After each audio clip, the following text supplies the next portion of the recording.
康雍乾100年盛世，没有战乱，中国的人口啊，在这个100年间啊，最后好像是到了4个亿左右。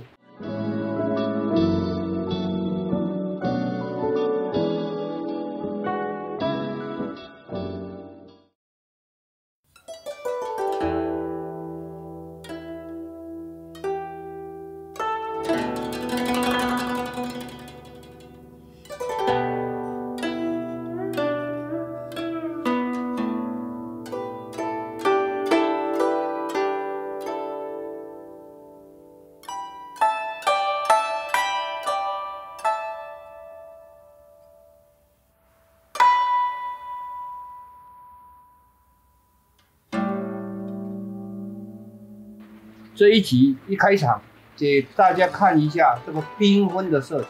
古董瓷器要讲用一个斗彩来形容它是一个争奇斗艳、颜色相斗啊，也是康雍乾是一个了不起的时代，是华人的智慧的一个非常奔放的那个年代。好。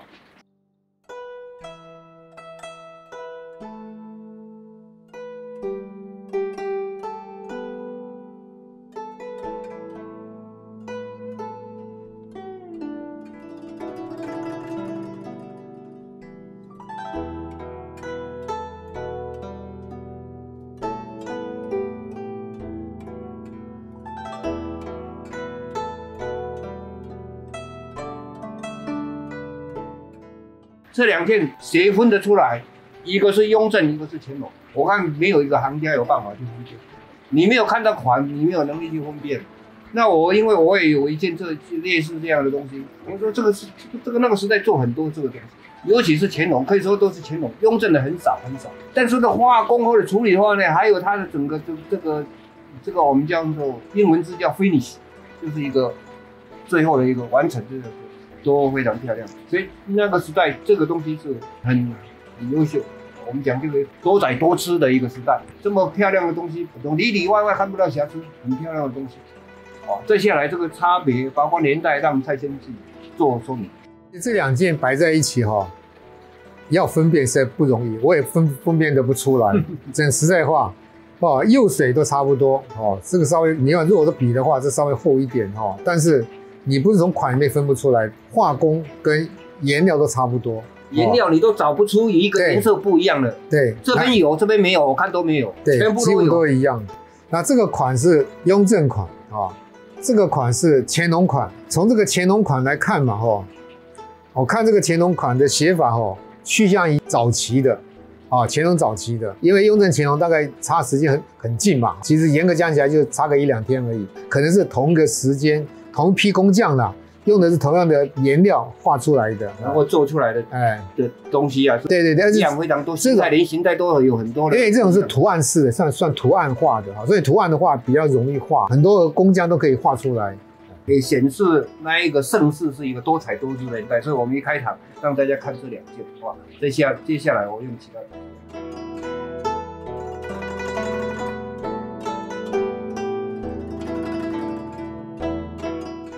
接下来这一件接续刚刚2件斗彩，这一件呢要疏淡，跟那个画风完全不一样。当然这也是斗彩，雍正的味道就出来了，对，出来了。蔡先生说他很喜欢这一件，很有雍正的味道，他大概性向比较接近雍正，是这样。画的是一种很吉祥啦，灵芝啊、山石、水仙、湖石、洞庭湖石啊，就是太湖石啦哈。我觉得它构图很非常漂亮。它比较雅它比较就是说没有像刚才那个是图案式的画满工的。这个在雍正的时候是非常多吗？多，我知道故宫也有啦，但是我在外面看到的不多啊，倒带的不多了。但是乾隆更少啦，乾隆更少。要想了解雍正，不是说我像雍正这个，雍正是他的个性他有一种比较欣赏病态美。病态美就是说，他喜欢的女的是像林黛玉那种类型的，柔弱无骨啦，或者病态那种的，他喜欢那种东西。所以你看他画风他有画很多八桃嘛，乾隆画9桃嘛，对。你看那八桃那个桃子很大，那个枝子都很细，这种重力来讲之后，它只要垂下去，可是它不会垂那么细的枝子可以承那么大一个寿桃。他喜欢比较纤细，也是坚强的，坚强的，对啊，柔但是很坚强。对对对，就一定要了解这个雍正的一个个性，乾隆了解乾隆的个性不大一样的。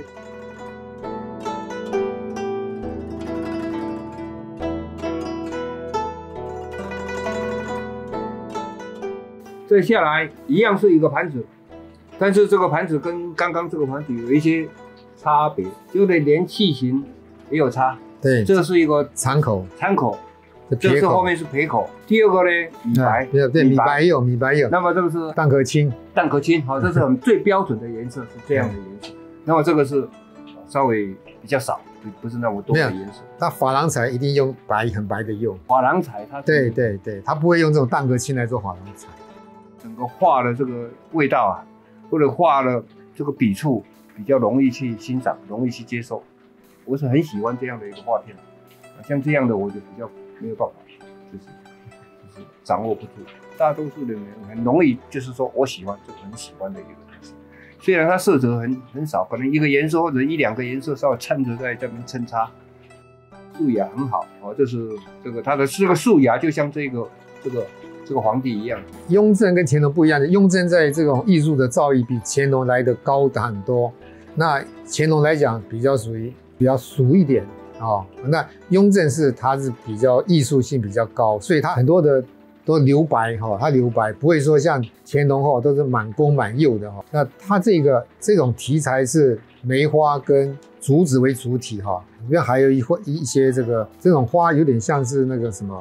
罂粟花，我不确定它什么花了。那它是一直过枝啊，从这边画到这边来。因为过枝来讲，像过枝盘啊、过枝瓶啊、这种过枝的这种画法有人说是康熙晚期就开始有了但是我很少看到了。一般来讲，雍正比较多了。到了乾隆早期，乾隆7年之前都是承袭雍正的风格。这种题材的话，也有。这叫折墨彩，也有是珐琅彩的，整个都是珐琅彩，就5颜6色那种珐琅彩这个基本色的珐琅料，对，所以它都料款啊。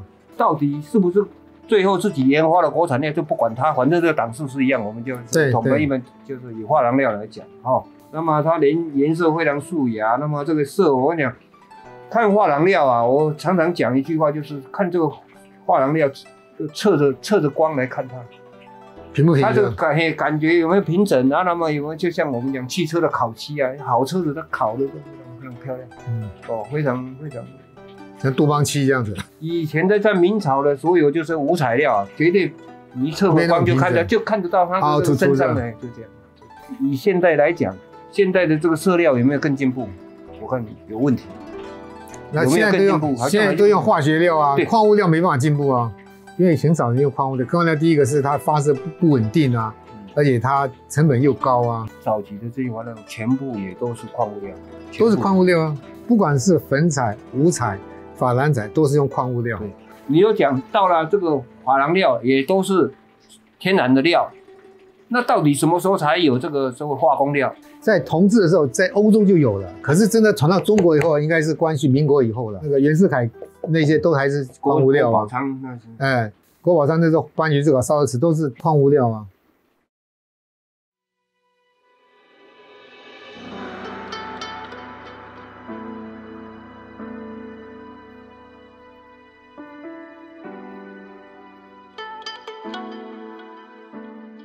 这个在100多年前那个时候啊，这个碗一定是普通的碗，那时候吃饭一定用这个碗。我不知道，你现在吃的碗这么大，对不对？那个时候肉比较少。你说老百姓是用碗肉比较少，所以吃饭要吃很多的饭，要吃大碗饭才肚子能够饱。还吃3碗的。你好命的人你都不知道了。旧社会旧时代的碗。